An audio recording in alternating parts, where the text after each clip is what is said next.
This is Breaking Bread with the Chief, presented by the Best in Blue podcast and the Memphis Police Department. When we break bread, it's an act of closeness and openness. We gather around the table to shed our armor and lighten our load, even if it's just for a little while. Chief C.J. Davis hosts a series of kitchen table-style conversations at locally owned restaurants with an assortment of our city's influencers and leaders who provide valuable insight into what's really going on and what folks are thinking. We're breaking bread to break down barriers.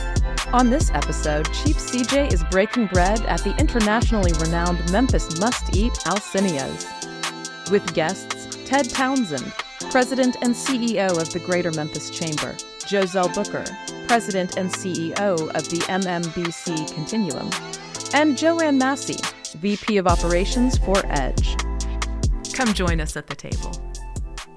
Welcome to Breaking Bread with the Chief, presented by Best in Blue and the Memphis Police Department. I'm your host, Chief C.J. Davis. This show is a part of my ongoing conversations with my community. I'm talking to some of the most favorite and most beloved Memphians about our concerns and about collaboration. It takes a village, as they say, and our guests are an integral part of that village. Today, we're talking to leaders in the business community to get their perspectives on building a better, stronger, and safer Memphis. Welcome to all of our guests. This is exciting for me because this is one of my favorite restaurants. I had to get that part in. Thank you for taking time out of your busy schedules to have this very vital conversation. As you all may know, by now, we rotate to different locations. Today, we're at a downtown must-see, Alcenia's restaurant, owned and operated by the very lovely and the very lively, nationally known, and she's here, Miss B.J. Chester Tamayo. Miss B.J., would you please just tell us a little bit, and the audience, about the restaurant and what's on the menu for today? Thank you, Chief. You know I love you, Chief. You my girl, you my girl. Hi, I'm going by Betty Joyce. Now, my mom would be so proud. I don't take the BJ away. I'm going back to Betty Joyce. But Alcenia's is a restaurant, not the best, like I just told everybody in the world, because I got love. But Alcenia was open out of grief. I lost my only child in a motorcycle accident. So after I lost him, now it's been 35 years that I wanted to manufacture my product. So I didn't know what else to do. So I knew how food brought my community together, and so that's why I decided to open Alcenia's. My mom trained me from over the phone and by coming to Memphis because I did not cook growing up. So I have customers from all over the world, and I just want everyone when they come to Alcenia's to have an experience like they never had before, because it's truly about the love in the food. And, you know, come see us, and Chief Davis has been a very great supporter of me, and I just need Memphis to step up and do more like the world does. Oh, don't worry. They'll be back. That's right. All they have to do is come one time. That's right. I promise they'll be back. Bam. Bam. So thank you, Miss BJ. And we really appreciate you allowing us to be in your restaurant today. I was kidding earlier. We will all be ready for a nap after we have our meal. So after a quick break, we'll be right back with Joselle Booker, Ted Townsend, and Joanne Massey, so that we can have conversation, breaking bread with the Chief.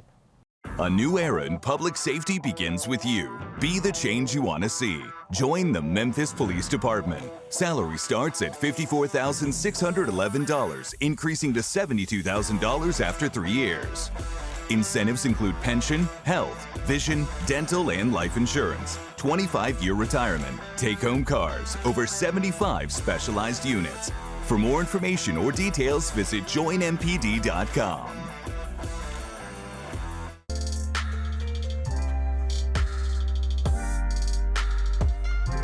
So welcome back to Breaking Bread with the Chief. The business community is critical to the success of our city as it relates to both economic development and workforce development. This is an opportunity for open dialogue. It's definitely not an interrogation. Not for me and my guests, or my guests to interrogate me. I just want to, throw that in there, you all.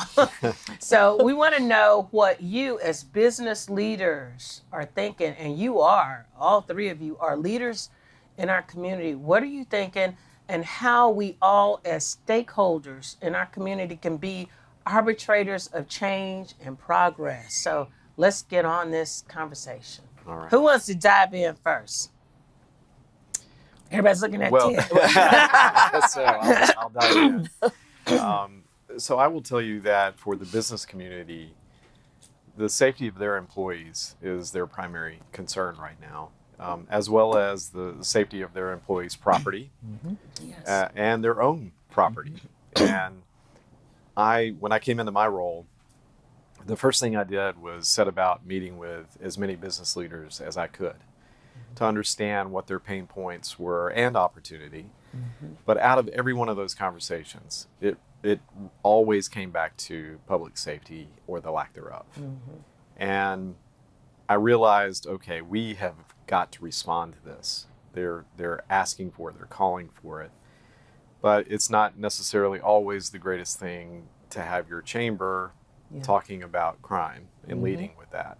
It's not good for the business that we're trying to promote, and we've got a lot of projects that we're working with both Joanne and Joselle, and we have that opportunity to sell the value proposition of Memphis. Right now we have 38 of those opportunities, and most of those are businesses who have never been here. They don't know Memphis other than what they consume. Yes. And so I realized, okay, we can't lead with that, but what we can do is create pressure and support, and not just point our fingers and say we're mad, we expect better. Yes, that's true, but we also have to have accountability. Yes. What is our role as a business community in this full continuum of public safety? And that's where the support comes in.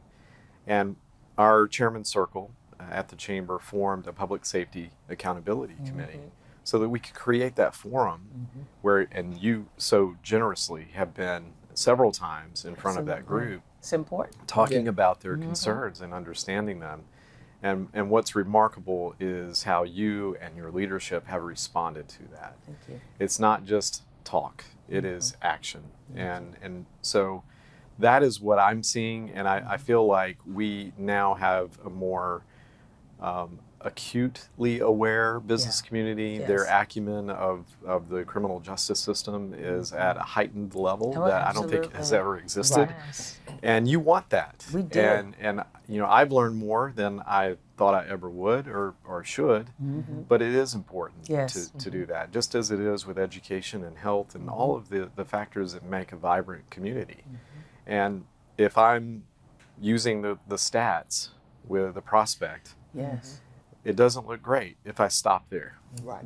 But if I say, we're not okay with those results, Right. and here's what we're doing about it, and then giving them specific examples of how we've become activated in the community and how businesses are supporting this, then it gives me a chance, at least, to win their trust and their confidence and ultimately their investment and job creation. Absolutely. Absolutely. Well said. Yeah. I don't know that we need to talk too much more today. No, but So I can eat more? Is that we're what gonna be you're able to telling eat me? Okay. more. We're gonna eat and talk. Mom Right. said don't talk with food in your mouth, but we're gonna talk with food in our mouth. Yeah. But I think that's so important. And in my past work, other cities that I've worked in, it was really important to have that relationship because we can't get the work done in silos at all. And sometimes people not having information really contributes to misunderstanding about what can be done and what can't be done. And then it helps us to direct our attention to who can help us get the work done. Right. So thank you for that. The business community to us is critical. Those 38 opportunities, we want to help ensure that those 38 businesses know that we are behind them 100%. This is a city that has so much potential. Oh, yeah. And I think if we talk more about the potential and how we leverage the potential of this city That's right. and really address the crime from not just from a police department responsive standpoint, we locked up 27,000 people last year. What does that really mean? Yeah. It means that 27,000 people may have been incarcerated, but we still have a crime problem. So what does that really mean? It means that there are other areas of our system that we need to either get help services That's right. for people Right. so that they don't have to resort to a life of crime. We have to deal with poverty issues that has been really generational, you know, not just in this city. In some cities, those same neighborhoods are the neighborhoods that have real issues. And unfortunately, there are no lines of demarcation for Right. crime. No. There is only opportunity. And wherever the opportunity lies is where crime, you know, has a tendency to butt itself. Right. So I'm going to allow you all to talk. Yeah, well, Chief, also you really kind of brought it home there because with Edge, we're focused from the development community, the investors, you know, obviously working with the chamber on the multiple prospects that they manage for the community. But we're looking at how can we create economic development strategies that can address those issues of poverty, of crime, of underdeveloped or, you know, lack of investment in communities like North Memphis and Orange Mound and Fraser and so on. And so we at Edge are looking at our toolkit and then also looking at potential partnerships. And obviously you all are one of those. We manage the Port of Memphis and there was over 127 businesses down there.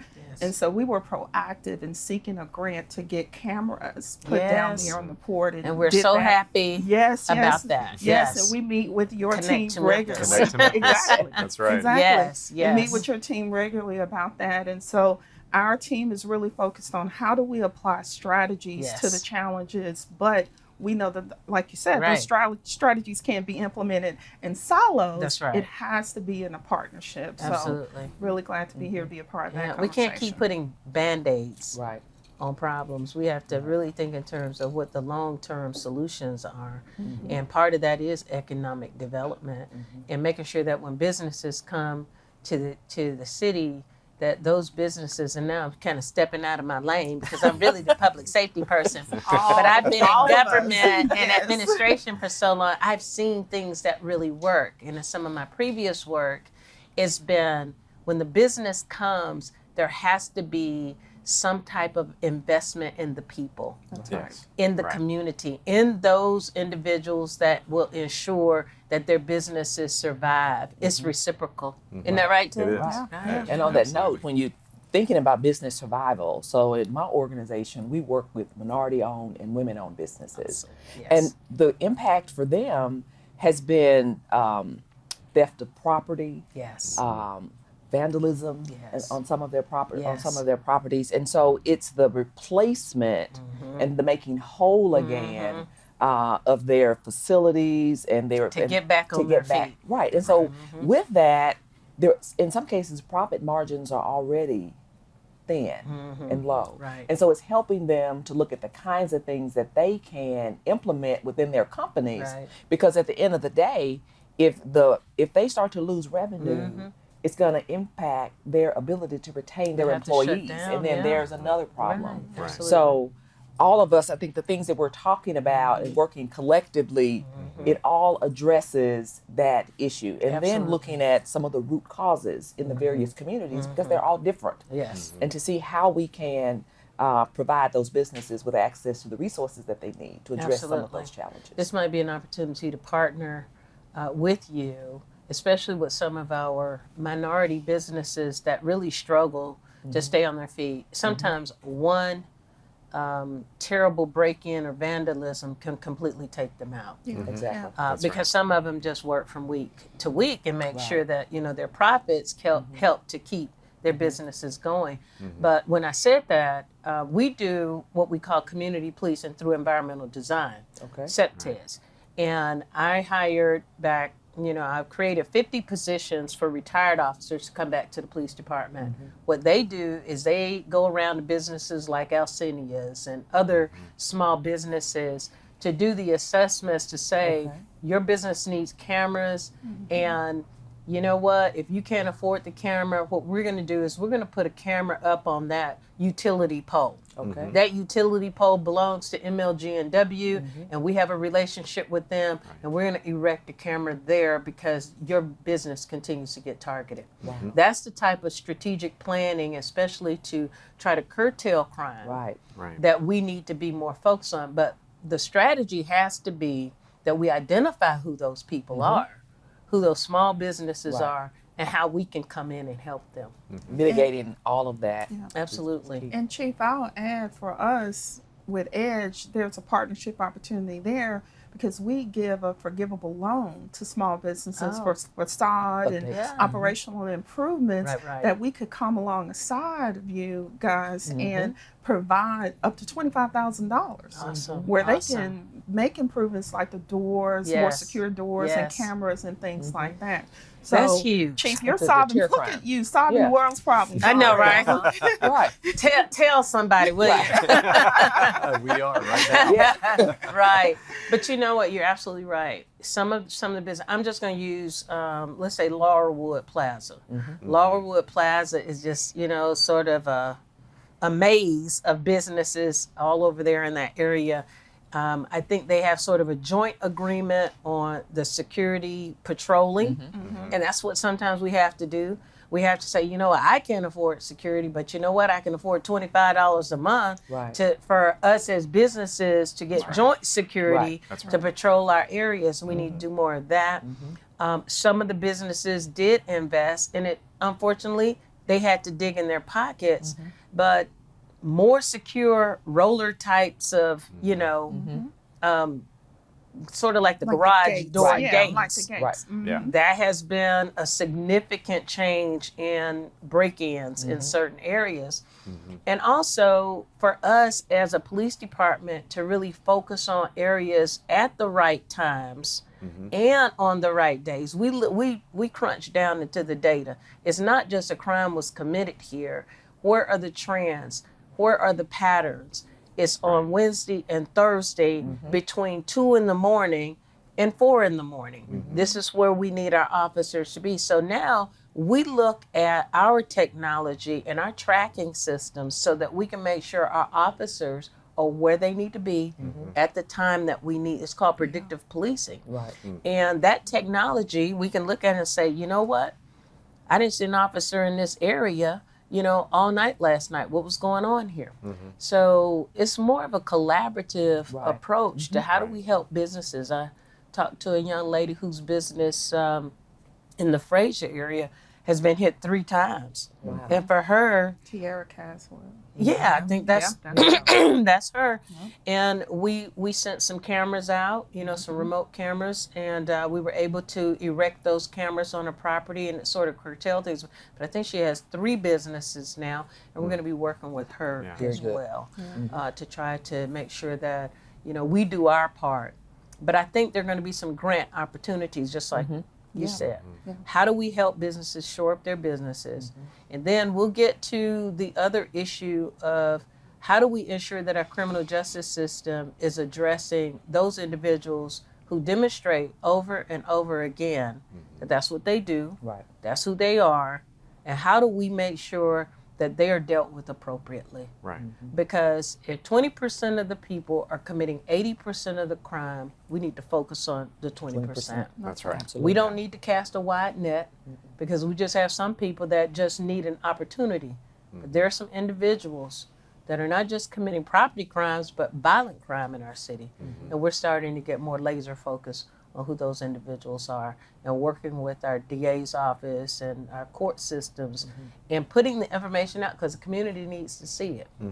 This is a person that we have arrested for a serious crime, and now he's committing another serious crime. And as we talked earlier, we got to be victim focused. Who's the next victim? We don't want the next victim to even happen. No. And if we can prevent that, that's what we should be focused on doing. How do we prevent people from being victims of crime? And Chief, I think it's important for the audience to understand the responsiveness of you and MPD with respect to the business concerns. And one tangible example of that recently is your interaction with one of our largest manufacturers, and they expressed their concerns with what was happening. And the way the conversation went, I was amazed at how collaborative it immediately became, and how you were sensitive and you heard them. And then a little thing like working with the ward officer, Yes. and understanding when their shift change That's right. was, and Yes. making sure that there was a presence Yes. where your regular patrol is happening, but what if we had a car posted at that shift change, Yes. with employees coming in and employees leaving, and the big difference that makes, even to the point where the company said, look, we'll give the ward officer a access badge to our campus. Right. And if they need to come in, eat a little something, That's right. do a report, they become then part of That's that real campus. partnership. Yeah, That is real partnership. it is. And it doesn't hurt us to do that. No. You know, it doesn't hurt us. And I was listening to one of my colonels, and I just wanted to celebrate him the other day. We did our quarterly retreat. I bring about 100 of our leaders in quarterly so that we could do sort of a recalibration of the plan. Right. How are we doing with the plan? Yeah.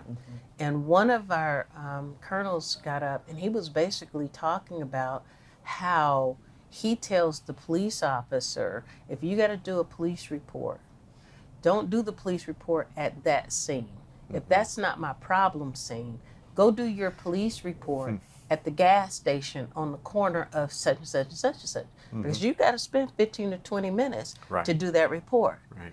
What a great way of demonstrating, the visibility that's needed, just in our everyday thinking. That's right. So that thinking outside of the box and challenging our leadership, those are the kind of ideas that they're coming up with on how we get our arms around work more with less, because 2011, 2,500 officers. Right. We got under 2,000. Yeah. And we've got more issues to deal with than we did even back in 2011. So we have to think outside of the box. How do we create force multipliers by just being strategic in that vein? And everything that you just shared is exactly what businesses do. Yeah. If you think about it, they're looking at their plan all the time. They're recalibrating. Yes. So what you're saying resonates directly with the business community. Absolutely. And they need to hear that. They need Well, to hear I'm you not a doing that. traditional police leader, I don't think. I'm constantly thinking about, stepping back and assessing and trying something different, trying something, sort of outside of the box, because that's what's happened in our community. Right. These are kind of outside of the box right now. Right. They aren't the same type of problems that we've had in the past. You have a 10-year-old that can steal a vehicle. Yeah, That's a different kind of problem. it is. Yeah. And so we have to keep chugging away, but I can't reiterate how important it is that we have these types of partnerships, and we're not just saying it, we're actually doing it. Crime reduction in Memphis, it can't be just a moment, it has to be a movement. Right. And it has to be a movement that everybody Yeah. says that I have a role, and really take an introspective look at what is my role and how much can I do to control this narrative and help bring people back into the city and feel comfortable about being in the city of Memphis. Exactly. We got a great city, We do. Yeah. great Absolutely. potential. Absolutely. Well, that's And- something that's something I ask of myself every day, and I ask our team to ask themselves at the end of every day, what did I do to make Memphis greater? And did I make Memphis greater? And if you can imagine our entire community answering that affirmatively, yes, I did, and here's Yes. how. That's a different Memphis than what we've experienced ever in our history. Absolutely. Yeah, similarly to our organization, we look at the whole, not just representing the business community, but the citizenship. And, obviously I have a personal passion like Yes. you, Chief, for the youth. But we're looking at how do we bring all of that together. So our organization, EDGE, stays mission focused on creating quality jobs, investing Nice. in our infrastructure, and improving the quality of life of our citizenship. And so this is profound that the partnership opportunity is there, the work that you all are already doing. I see it myself because I live in this community. My Yes. children, my family do as well. And so we see what your officers are doing and under your leadership, and that thinking outside the box is evident by the numbers and the data that's changing.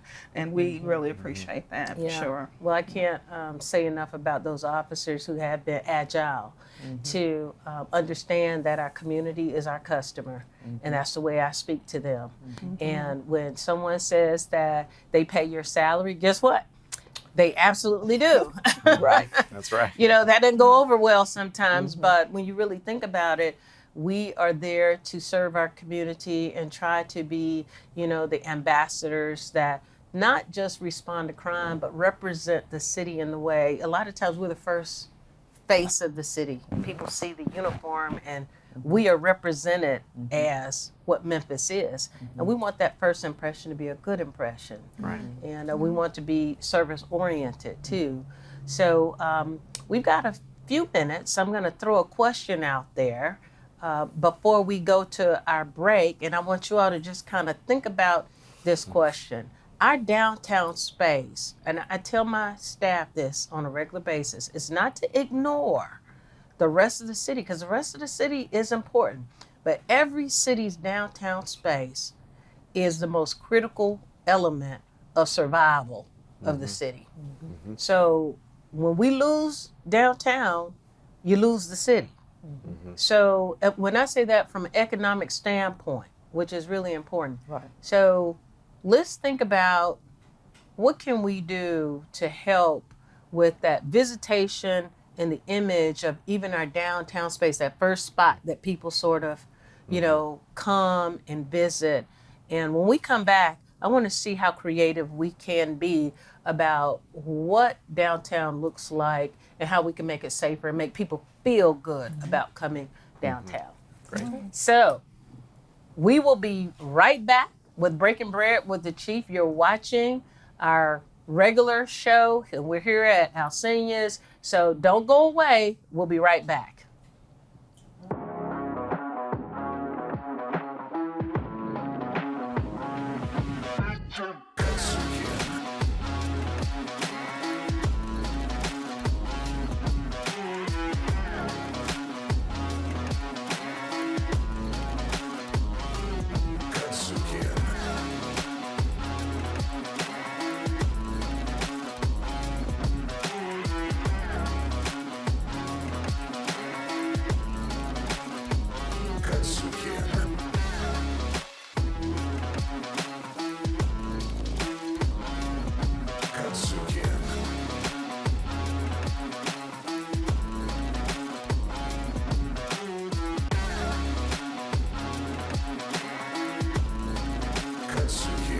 Check out all your Kadzukian favorites now.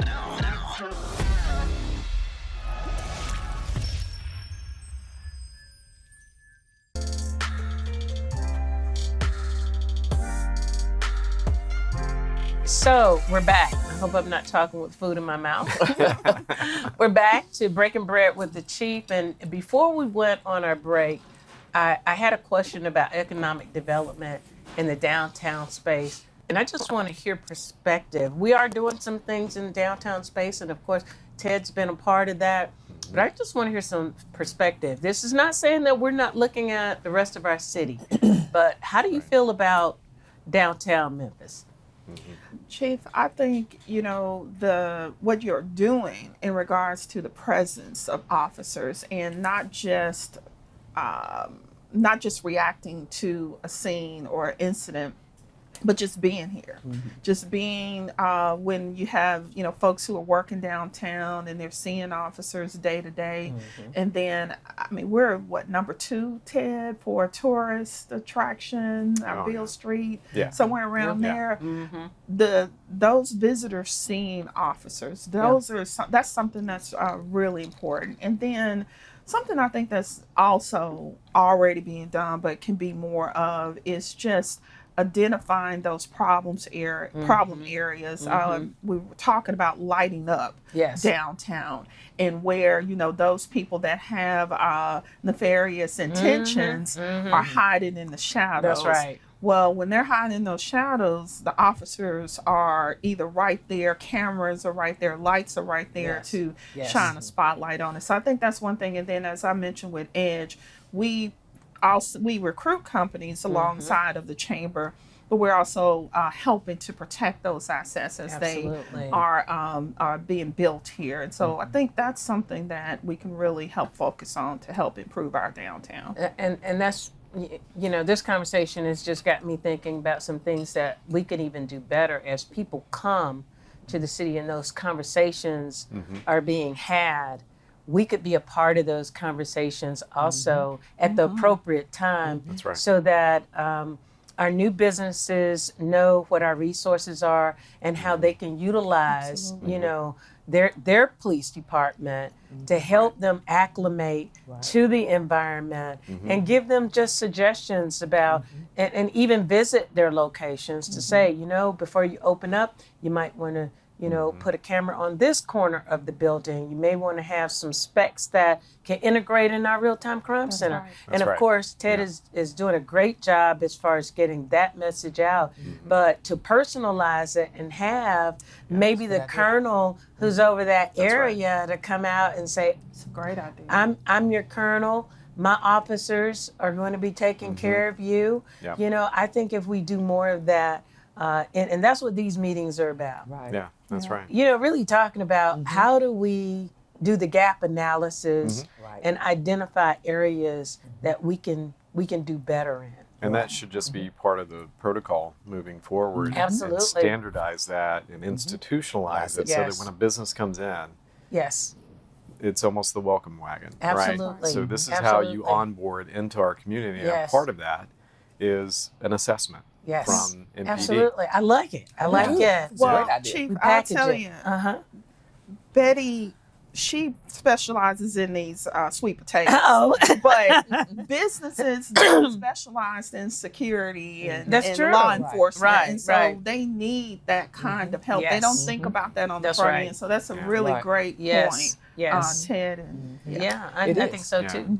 And we were talking earlier specifically about downtown, and we talked about some of the major corridors. You talked about Beale Street and that part of downtown where the FedEx Forum is. Right. But if you think about downtown is not just entertainment and food. It's also residence. residential. Yeah. And so what can we do to make it inviting for people to enjoy nightlife? And so you think Yeah. about people that come to town, and we have these big conventions at Yes. the convention center. Yes. It's on one end of downtown. That's right. And then all of the action and activity is down on the other end. For now. For now. I know, right? For now. But how do we create that type of welcoming nightlife Yes. environment, not just through lights, but Yes. through just the things that are going on That's and right. how the That's it. officers are patrolling, so that when people come and at the end of the day, it's Yeah. time to hit the street in Yeah. the night, and everybody feels safe. And everybody and that's feels a safe. part of our downtown nightlife. Oh, you're absolutely right. We've talked to residents downtown because we want our residents to stay downtown. Right.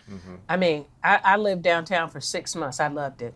I gained about 8 pounds living downtown because you could just go down the elevator, walk out the door, and you're right there at a pizza place or some other Right. great restaurant in the downtown space. And that's what our residents are enjoying. They're enjoying entertainment. They're enjoying the great, you know, various types of amenities that the city has to offer. But we can't ignore the fact that they want to feel safe. They want to feel safe coming out of their apartments or their homes. And right now we're working on what I'm calling a neighborhood watch boot camp so that we can start establishing neighborhood watches in some of the areas that don't have them and really encourage neighbors and community members to build sort of a fortress of like-minded neighborhood members to look out for each other That's right. Yeah. and to have a relationship with the police department so that when they see something, they feel comfortable saying something. We know who belongs in the neighborhood and who doesn't. If someone's peeking in a car, I don't care, you know, who they are. If they're peeking in a car and they're going to the next car, somebody needs to pick up telephone, call 911 because they're looking for something. Right. Of course, we don't want to harass people, but at the same time, you know, we know the element what it Right. looks like. So to your point, we want our community members that live downtown to feel like they're in this multi-use space that has all of these wonderful attributes, and that they can utilize them without feeling like, you know, their safety is at risk or something. That's right. Yeah, Chief, Well- you just made a really good point about the relationship side. We advise businesses to develop relationships with their banks and, you know, have a lawyer and such. They need to have the relationship with the law enforcement too. And you guys are opening that door. And that's a really Absolutely. good point. Well, you know, downtown is home to 30,000 people. Wow. I'm one of those. Wow. And for a city the size of Memphis, that's a high concentration It of is. residents in It a is. downtown. It is. If you go to other cities, you know, I know I had a conversation about Detroit, and there's a team that's going to go to Detroit to see some of the things that they've been doing, and they've got a lot of investment around where the Pistons, the NBA team, plays. Yes. And people come in for the game. Yes. But outside of that, there's no one walking around. Right. And we actually have the benefit of density. That's right.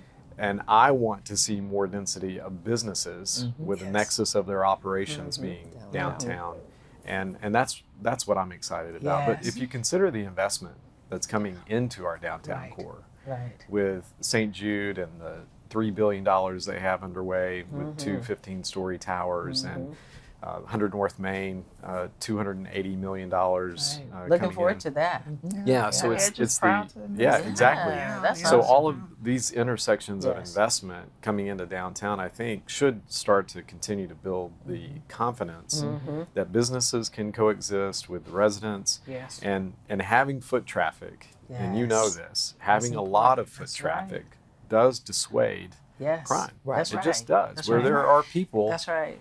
you know, the element that would want to take advantage of Right. it is less likely Right. to do so because they see people. That's and then right. you're kind of underscoring that with your presence. Yes. Yeah, they don't want So, the consequences. They don't. Yeah. They absolutely don't. But even from a coordination standpoint, I'm trying to remember what city was doing it. I thought it was just brilliant that the residents got together, and on certain nights, they would have, like, you know, we have National Night Out. They would have like a night out, and residents would come out, they'd eat downtown, Yeah. and there would be this extra concentration of people walking around. And when you have that many people that are just out and about, everybody feels safe. Right. Because criminals, you're not going to bother me if my neighbor's walking on the other side of the street Yeah. and everybody's sort of celebrating, and they would do it, you know, once a week, or they have certain nights that. So there are a lot of opportunities, I think, for us to really think, how do we get our community members even more involved Right. in what a safe environment looks like. But you're absolutely right too. Our FedEx Forum is huge. I'm a huge Grizzlies fan. Who is that? He's sort of a patchwork team right now. That's okay. But it's okay. It's okay. Because even with a patchwork team, they're still an amazing team to me. They are. And I think that when we have those types of attractions, you have people who travel here to see our team.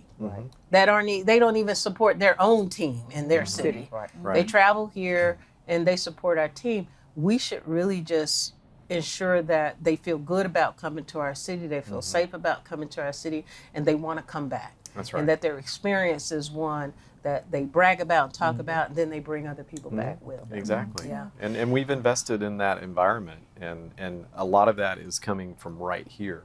Yeah. When you think about the new art museum Yes. on Front Street, that's $250 million, Yes. and it's going to be world class. If you Yes. think about Tom Lee Park and its modernization, that's Yes. another $150 million. Beautiful landscape. National Civil Rights Museum is Yes. underway with projects that total $50 million. Wow. So we're investing in ourselves. Yes.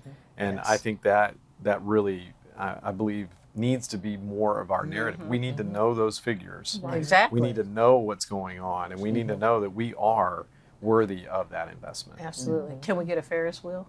I think we can. I think we need a Ferris wheel let's on the river. let's light it up. Right. Yeah. Right. Other cities have Ferris wheels, and I really think about the river because my Yeah. office, my office is sitting, right there at 170, Mm-hmm. and I look out at the river on a regular basis, and I just think what an asset it is for a city to be sitting on the river, and how much we could do as a city to grow the city. That's I right. think in terms of let's get some restaurants out there, and Yeah. Yeah. make people want to, Floating restaurants. but I want my Ferris wheel first. Okay, we'll get you your Ferris wheel. Well, to Part of Ted's Let's Game. point about the narrative, externally, our rail, river, roadways, our And air, runway. all are assets, Right. and Yes. everybody knows it, and it Yes. attracts so many people to our city. Yes. But that narrative of telling our story and telling about those assets Yes. internally, Yes. I think it's what we need to do a better job of too, Yes. so that we can have a slew of ambassadors Exactly. across the city that are talking about how Talking about- great our city is. And I'll bring it back to our youth. Yeah. Our youth is our future. That's That hands down, they need to know how much their city has to offer them, and it's not just hopelessness, and they're turning Yes. to crime. And I mean, I say it all the time. To hotwire a car, these kids have got to be Brilliant. smart. Yeah. They've got to Yeah. know something. That's right. That's a skill that we can repurpose Right. into workforce And now they're development. reprogramming key fobs. I- That takes it to a whole Yeah. nother level. whole nother Yeah. level. You're Yeah. talking about some very tech savvy Yeah. young people that we do need to channel their skills in a totally different direction. Yeah. One of the things that attracted me to Memphis, I had, a couple of other job offers before I came to Memphis. And what attracted me to Memphis more than anything, it's not that I ever lived here or even visited. Memphis's history was so aligned with the history of Atlanta, where I came from, and just having that rich history, even though, and I tell people all the time, something tragic happened here with the assassination of Martin Luther King. But for me and other people who really understand the civil rights movement, it was a pivotal time. Right. It was a time of, great consciousness about, where our country was and how we have an opportunity to really celebrate the sacrifice of life that occurred here, that something happened after that. That's right. And that we can be a part of what that pivotal happening was. And the Civil Rights Museum is just one place that so many people, when they come, I've been there, I know 6 times, but every time I go to the Civil Rights Museum, I spend just as much time there as I did the time before, because there's so much to take in, there's so much to appreciate.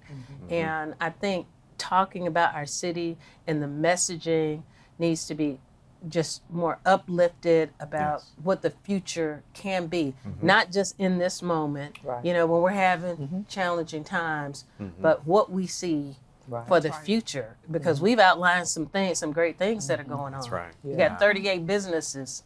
Thinking about it, we've got to win them. Yeah, we can win them. Let me help you. What strikes me is that Dr. King's last speech was an economic development speech. Yes, it was. That's right. And that work has to continue, even though Yes. he's not with us. Yes. We're here. Yes. And so we have to carry on that legacy and Yes. understand what he was saying with Yes. those words, Yes. and how he understood that economic mobility allows for social justice. That's right. It allows for civil Opportunity. rights. Right.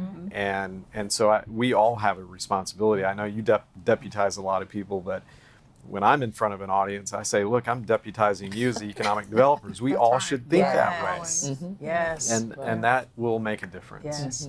And we Right. take on that challenge. I think all of us have to be responsible for how we carry that narrative Yes. about growth in our city, Yeah. because that growth does give opportunities to other people and our young people, because we talk about our young people, and that we can't forget that there are communities out there, and if we grab our young people when they're 10, 11, and 12 years old and really help them to understand that in this city there are other things that you can do. And I think even with this administration, previous administration had all kinds of wonderful programs for our young people. This administration plans to carry it on and and attempt to take it to the Compound next it. Yeah, level. they're Yeah. doing it. They're Taking doing it to the Yeah. next level Yeah. and having a real focus on ensuring that 5 years from now, we're not dealing with the 11 and 12-year-olds that kind of got lost. Right. Right. You know, because if we don't address that, 5 years from now, there'll be the 15 and 16-year-olds that we're trying to address in a different way. Yeah. And we Yeah. want more for our kids. Yes. I tell people all the time, the backseat of a patrol car is not the place for a child. No. And if we can keep them out of the back seats of our patrol cars, then we're doing a good thing. Yeah. We're doing a Yeah. good thing. The Absolutely. key word there, Chief, is those relationships. Them Yes. seeing the positive light and what you're doing Yes. today, and even having us here today, I think is a part of that. Well, I appreciate, like I said, I really do appreciate you all being here. I appreciate the leadership that you have in the community and the influence, you know. One of my leadership classes I talked about, it's not management. Leadership is about influence. That's right. How do you influence people to just want to do something different? Right. And right now, we're trying to do something different. And I've impressed upon our department that we can't keep doing things the same way. No. We can't arrest crime away. We can't, continue to just hope that it'll go away. It's not going to go away. In order for us to get a different result, we have to do something different. But I challenge, everybody. I challenge the community. I could challenge my other peers and other colleagues who are in leadership positions. Do something different. Right. And I think if we all agree and, challenge ourselves, there is no way in the world that we won't see that needle move That's in right. another direction. Working together. And working together. Absolutely. Working together. Yeah. And we're not facing something that's not fixable, and that's what's I know. that's what's encouraging. That's what's Heartening. encouraging. Yeah. And we're already seeing some improvements. We're going to keep our foot on the gas pedal and continue in that direction. So we've got another question that I want to ask. How can we best retain talent and or upskill our young people, because that's what we're talking about, to ensure their readiness for the future of Memphis? Yeah. Because we're not going to be here. Right. How do we get them ready to carry the baton, forward, and really have that same level of pride and and the desire to do better in Memphis? How do we cultivate that? So I think, when we talk about young people, sometimes I think some adults feel as though they have all the answers and they know exactly what the young people should do. So when you're talking about they're developing their talent or retaining their talent, I think we need to find ways to listen to them while we expose them to opportunities. Sometimes people think that they can only be what they can see, but we need to show them other things. And like the chamber is rich in data and collecting data. And so in using that data to share with them opportunities that exist in areas that they may not have thought of, but then connecting them to the resources that they need because they may not have the level of skill at the moment, Right. and they don't know that there are resources and ways for them to be upskilled. To help But develop that. to help develop, Yes. listen to them, Yeah. and listen to them and engage them, and not make it a one-sided kind of conversation, and then make those Ask them what connections. do with it. you want? Yeah. You know? Well, and Chief, I'll tell you, I'm dating myself here, but I was about 14 years old when I decided I wanted to be in Memphis for the rest of my life and my career. Awesome. I looked up and saw a big tall building downtown and I said, there's something happening down here that I want to be a part of. And so I think bringing our kids out more, exposure, them what I know our school system is doing, what I know the chamber is doing through their young professionals group, more of that. You guys with the prom closet, showing that in our youth, showing them that someone cares and someone is supporting them. It's those kinds of things that I think will ground people here. And I've had opportunities myself offered, but it's always brought me back home to Memphis. Yeah, that's good. You know? That's good. You got the heart. Yes. You got the heart for it. So when I first got here, it takes forever to get equipment in the police department. If I want a car, it's going to take 1.5 years to get it. So when I first got here, I ordered 2 buses. for the department, because a lot of our children who are in these very distressed communities, they don't have access to some of the resources and amenities that the city has to offer. And some of our programs were only serving people that happen to be in that precinct. And so we're getting our buses in. They're going to be nicely wrapped with very kid-friendly kinds of, logos and things. And we plan to go get our kids because, what has worked for me in the past is exposing young people to things that they've never seen before. And the possibilities, and even being in their presence. Sometimes they just are in awe about all the bells and whistles they see on my uniform.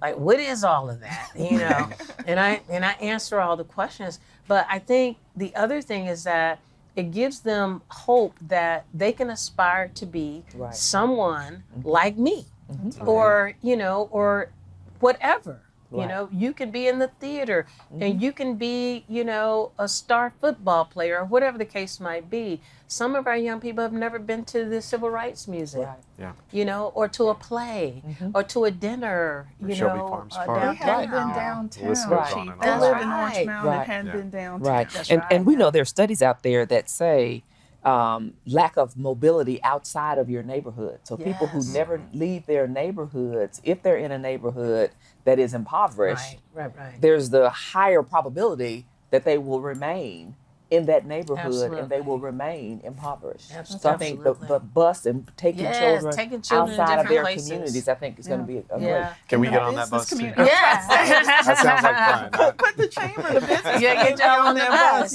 You'd be Yeah. surprised at things that we could do collaboratively. Yeah, that's right. And I think it would just make a huge difference as we bring young people, because that's all they want.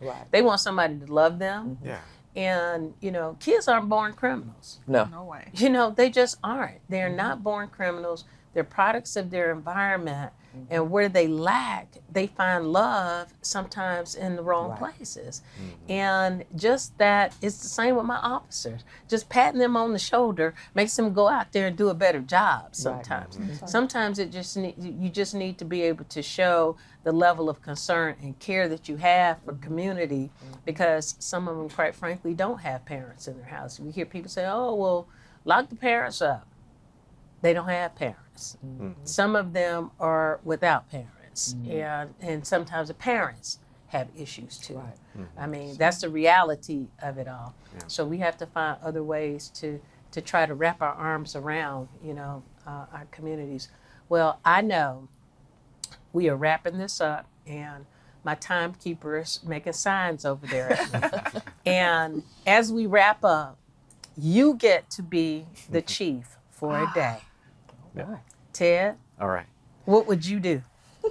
So it would probably take an entire 24-hour period. But what I would do is meet everyone in your department, look them in the eye, shake their hand, and thank them for their service. I think that would take an entire day, but that's what I would do if I were chief.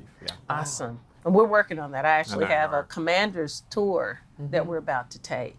And the commander's tour is me and my commanders going out to all the precincts, all the watches, just so that we can have that interface with our officers, say, thank you for what you're doing. Here's what we're working on, and so on. So thank you for that. Yes, ma'am. Yeah. Well, if I were chief for a day, there's so much negativity in the news. Crime makes headlines. It makes breaking news. I think I would want to go on a tour of, not a tour of a tour of positivity. Yes. And so go around the whole division. Yes. And I want to hear the good stories. I want to hear the good things that the department is doing and celebrate the good things that are being done. And hopefully we can change and pivot and get some of those good things on the news and good stories. You might want to help me with that. We try really hard to put those stories out, but sometimes, I know it doesn't sell, but it's just like this morning. We were really there to talk about Connect to Memphis, and sometimes the good story gets clouded by the negative. And as a city, and this is just not because it's about policing, but as a city, we all have to do better with how we share and give hope and give more positive stories about the great things that are happening in our city.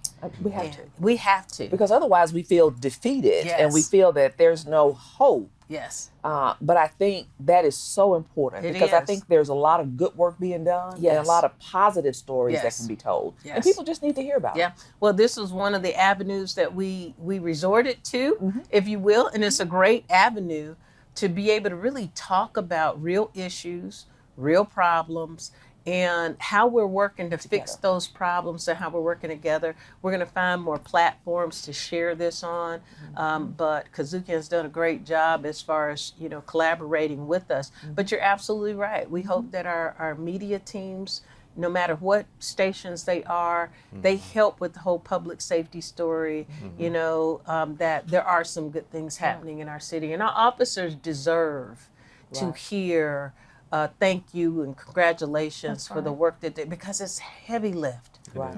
It's tough work. Every day it is for them. Yeah. All Well, right. if I get to be chief for the day, I want to be as fabulous as our chief CJ Davis first. Let me start there. You're so But kind. but I think taking it back home to where I said I Yeah. would, if I was chief for the day, I would identify those youth-centric facilities within our community, the community centers, the schools, Yes. the groups, the dance groups and things that kids are at. Yeah. And I would spend the entire 24 hours, every second. I would sleep 4 hours that day Right. because I would be out there with the kids in full Right, grand uniform, right. letting them see me, hearing, talking to them, and just touching, because I'm telling you, it's one child out there that you could touch and lay hands yeah. on to inspire them for the rest of their life. Absolutely. That's what I would do if I was Julian, chief that's for the day. easy. Yeah. Because my staff, they know I love children. Yes, yes. I Because feel children it. don't judge. That's right. Right. They're the best You're in kind a safe of human. space with kids. Yeah. And they're just so, they inspire you. Yes. And so you're absolutely right. We need to touch our children more, and just, going into the schools and having opportunities to do job fairs. We might be there for one reason, but when we leave out, there's so many kids that are touched by us just being out there. I can walk down the street, just here in downtown, and kids are, that's the lady that's on TV. And I stop and I talk and everything, and they're just, mesmerized that I would stop and talk. Right. But never that's where I forget get it. my joy, just that's kind of right. connecting with the community. Yeah. But stay tuned, because I will be talking with more Memphians, in the future on our next episode. I am so grateful for this group of fine leaders that we have. This is just a sample of what leadership looks like in the city of Memphis. And our community members should be excited to have you all at the helm of your various work environments. But I'm Chief CJ Davis, and we thank you for listening and watching. And a huge thank you to our host restaurant, Alcenia's Restaurant. After we go off, I'm going to finish digging in my plate. BJ, Chester Tamayo, and her team, and our production partner, Kazukian. Be sure to follow Best in Blue on Facebook and at Best in Blue MPD on IG for updates, content, and show drops. Again, you've been watching Breaking Bread with the Chief, presented by Memphis Police Department and empowered by Kazukian. We'll see you next time.